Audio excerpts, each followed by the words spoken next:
पहले कॉलर हैं भोपाल से KN तिवारी जी, स्वागत है आपका। मैडम नमस्कार। नमस्कार सर। हकीम साहब को भी नमस्ते।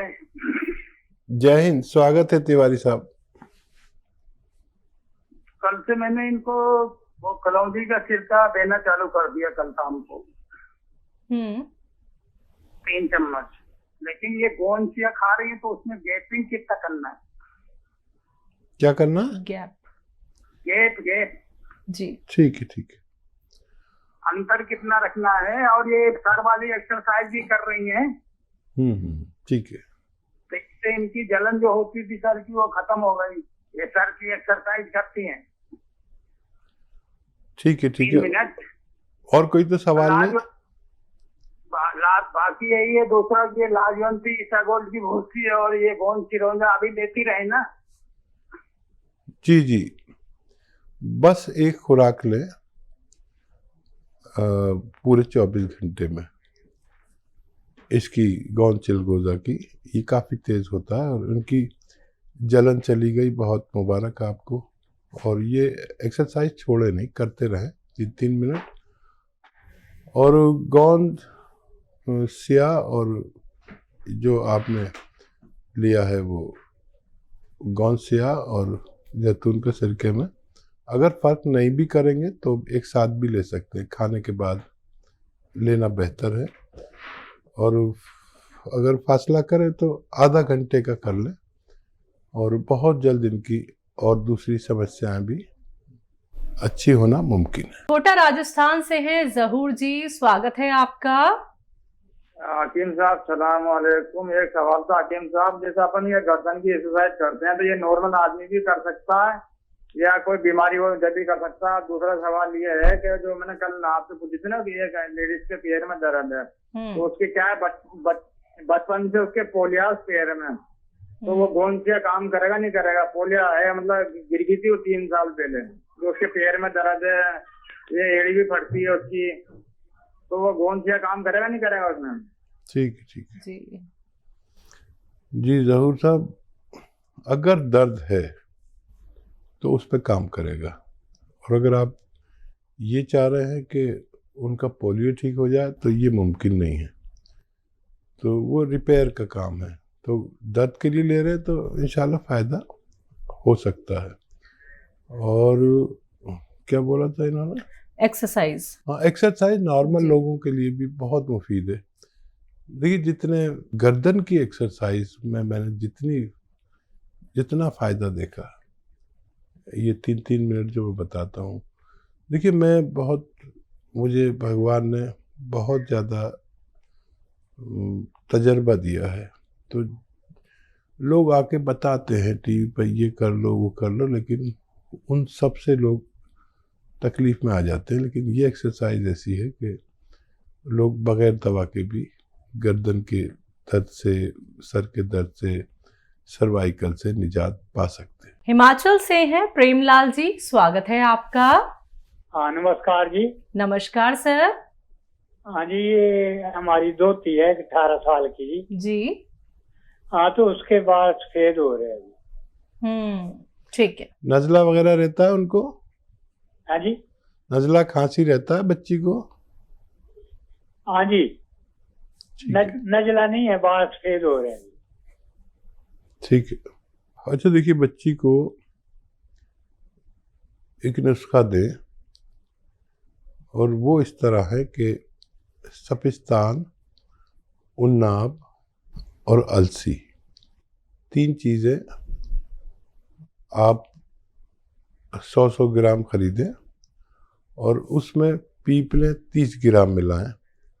उन्नाब की गुठली निकाल के फेंक दें और इसका पाउडर बना लें और 1 चम्मच सुबह खाली पेट इनको चाय या गर्म पानी के साथ रोज़ाना खिला दिया करें। 6-7 महीने खिलाएं तो फ़ायदा मुमकिन है। अंबाला से हैं गुरुनाम सिंह जी, स्वागत है आपका। नमस्कार मैम। नमस्कार सर। हकीम साहब नमस्कार। जय हिंद जी, बताइए क्या सवाल है? सर मैं आपका लैब प्रोग्राम बहुत दिन से देख रहा हूँ। ये मेरे को ना प्रॉब्लम थी, पहले बीपी डाउन होना और ये टेम्परेचर डाउन होना और प्लेटलेट सेल डाउन होते हैं सर। अभी क्या हाल है? अभी सर मैं पहले एल्प्लस खाया आपके पास से, अभी सर मेरे को चेंज करके दवाई ना, मेरे को ये दवाई एचकेन भेजी मेरे पास सर, गाँव से खा रहा हूँ, जैतून का छिलका पी रहा हूँ मैं सर।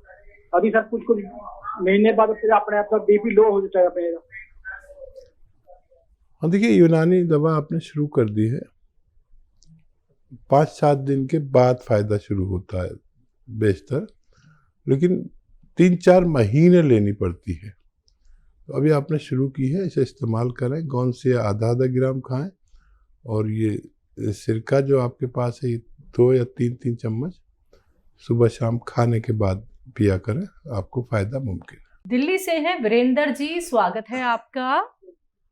हाँ जी, नमस्कार जी। नमस्कार सर। मैडम बात हो पाएगी हकीम साहब से? बिल्कुल, बात कीजिए। जी बात हो रही है। जय हिंद, स्वागत है आपका। हाँ नमस्कार गुरु जी। जय हिंद, आपका स्वागत है। बताइए क्या सवाल है? हाँ दोनों, एक तो ये सेफ भाई का बहुत बहुत धन्यवाद गुरु जी। एक तो गुरु जी ये आज उस दिन जो सवाल किया था ना नमक के बारे में, वही उसमें मैं वो समझ नहीं पाया कौन सा नमक लेना है, काला नमक लेना है, सेंधा नमक लेना है या डेले वाला लेना है, एक आयोडीन वाला, 4 वैरायटी है, इसमें कौन सा नमक सही रहेगा? और एक सवाल ये था गुरु जी, वो मम्मी जी के बारे में जो पूछा था मैंने आपको, वो जो गर्भाशय के बारे में जो पूछा था, हाँ एक वो है, वो समझ नहीं पाया था, मैं लिख नहीं पाया था, आपने क्या बताया था गुरु? ठीक।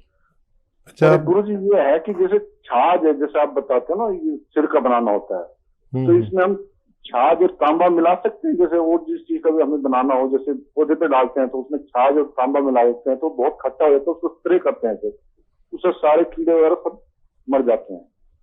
तो एलोवेरा के उसमें ये मिला सकते हैं?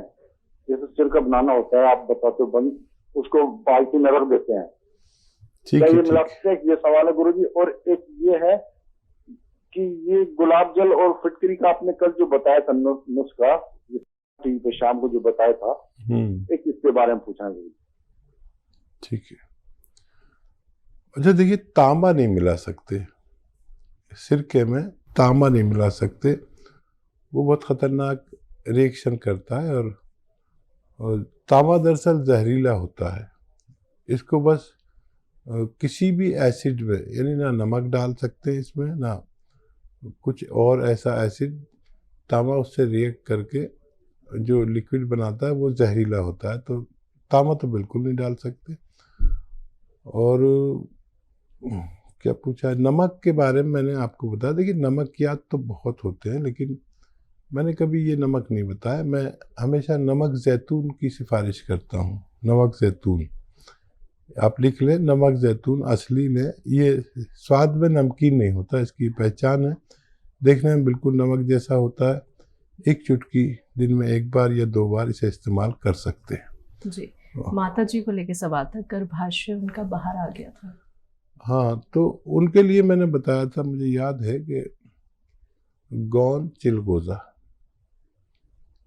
चिलगोजे का गौन। चिलगोजा एक ड्राई फ्रूट है जो जितने दुनिया में ड्राई फ्रूट है उनमें सबसे महंगा आता है, और उसका गौन उससे भी महंगा आता है, लेकिन 10-20 रुपए रोज की दवा से ज़्यादा नहीं होता है। बस एक चुटकी गौन चिलगोजा उन्हें खिलाएं, और एक चुटकी खाने का सोडा, जो मीठा सोडा कहलाता है, 2 गिलास पानी में मिला के ये पानी पिला दिया करें आपकी माता जी के लिए, ये नुस्खा। अगले कॉलर है हमारे साथ, बात कर लेते हैं। हरियाणा से है निर्मला जी, स्वागत है आपका। हाँ जी नमस्कार मैम। जी नमस्कार मैम। नमस्कार भाई साहब सुलेमान जी। जय हिंद, स्वागत है हमारी बहन का। सर मेरा आपसे एक प्रश्न है सर। जी। मेरा लड़का है सर, उसकी उम्र 14 साल है सर। उसको ना आधे सर में दर्द रहता है और आंखें भारी भारी पन रहता है आंखों में। ठीक है। और सर एक प्रश्न मेरा है, जो मेरे को ना पित्त ज्यादा बनता है सर। जैसे मैं खाना खाती हूँ तो मेरे को ना खट्टी डकार आती है और खाना हजम नहीं होता है सर। ठीक है। अच्छा देखिए, बच्चे को अगर नज़ला वगैरह रहता है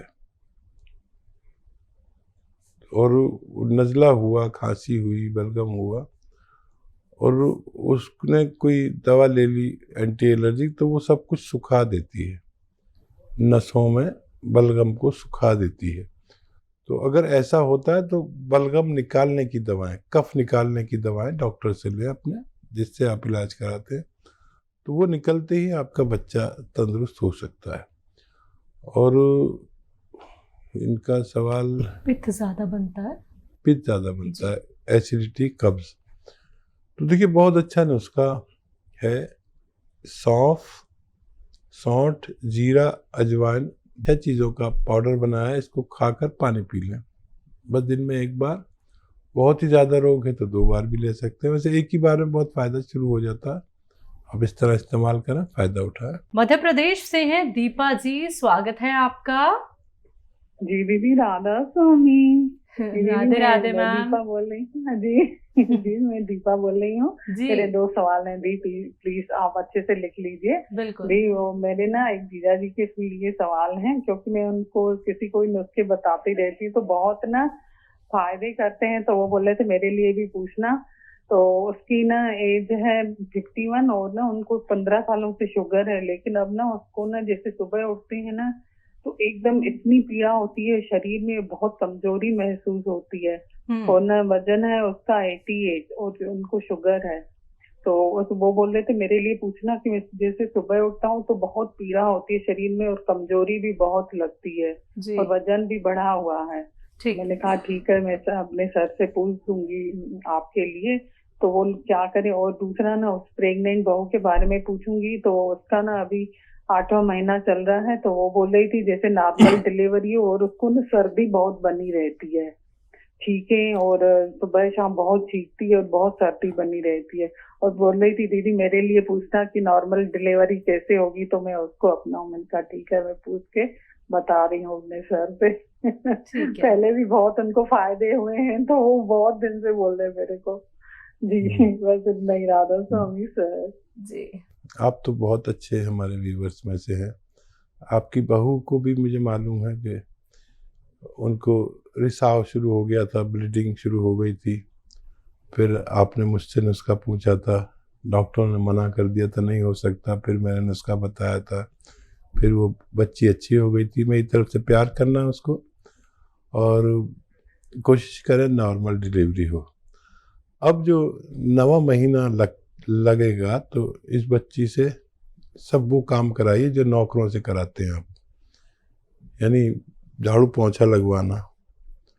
बच्ची को शायद बुरा ना लगे क्योंकि वो भी मुझे ज़रूर प्रेम करती होगी। और कपड़े धुलवाइए ज़मीन में बैठ के, चाहे आपके यहाँ नौकर चाकर हों, मशीनें हों धोने की, लेकिन उससे कराइए जितना भी उससे हो सके। तो ये 2 काम कराना शुरू कर दीजिए उससे। और जब जो डेट डॉक्टर ने दी हो उसकी, उस डेट पर उसको जो बेकार सा गुड़ नज़र आता ना, काला सा, पुराना सा, बकवास सा, वो गुड़ घर में रखिए। जो डॉक्टर ने डेट दी है उस डेट से 1 दिन पहले ऐसे 50 ग्राम खिलाना, फिर अगले दिन 50 ग्राम या 100 ग्राम खा ले किसी तरह, और खूब पानी पिए। आपकी बच्ची को बहुत नॉर्मल डिलीवरी हो सकती है। जी और जीजा जी के लिए देखिए, आपको तो पता ही है, अगर दर्द है तो गौनसिया देना है, आधा ग्राम देना है, 2 बार देना है या 1 बार भी दे सकते हैं। और शुगर की दवाएं लेते रहें, पैदल ज़रूर चला करें, गर्म पानी ज़रूर पिया करें। और या तो कौन जामुन आपको पता है बहुत असरदार है, 1 चुटकी 2 बार दिया करें, खाने से पहले देना बेहतर है। 1 चुटकी से ज़्यादा ना दें और 2 बार से ज़्यादा ना दें, तो उनको भी फ़ायदा होना मुमकिन है।